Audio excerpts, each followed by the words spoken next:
થોડી વાર પછી ગયા, બારણા આગળ ઉભા રહી બેનને બધા સમાચાર પૂછે, પરિવારના સમાચાર, બધાની તબિયત કેવી છે, શું છે, બધું પૂછે.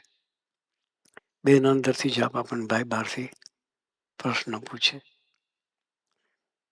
થોડી વાર પ્રશ્ન પૂછ્યા પછી બેનને કે બેન તું ખોલ, કે આપણે રૂબરૂ વાત કરીએ. કે શું કે તું ખોલ, આપણે બેસીને શાંતિથી રૂબરૂ વાત કરીએ.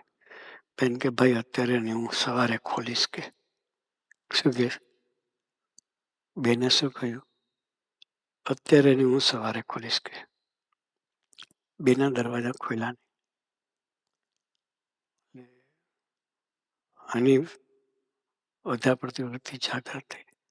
રેવાયું નહીં એટલે ઉપર ચડી નળિયા ખસેડી અને અંદર ઉતર્યા અને બેનને ભેટી પડ્યા. બેનને ભેટ્યા એટલે વ્યાસજી એ પાછું પોતાનું જેવું સ્વરૂપ હતું ધારણ કર્યું. શું કહ્યું?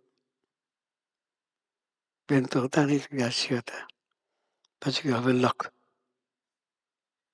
શું કહ્યું? એને કહ્યું હવે તું લખ.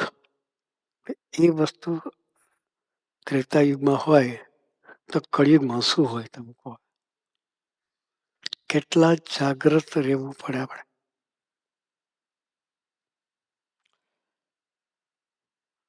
સ્વામીજીના દિલમાં સ્થાન લેવું હોય, એકને જ રાખવા હોય,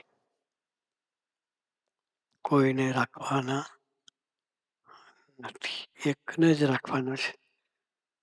એકને રાખવા હોય તો બાકી બધાને બાંધેલી મર્યાદામાં રહીને જીવવું પડે.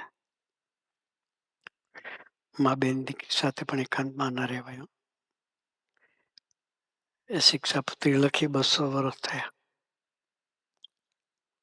એ વખતે કળિયુગ નહોતો, મર્યાદાઓ હતી.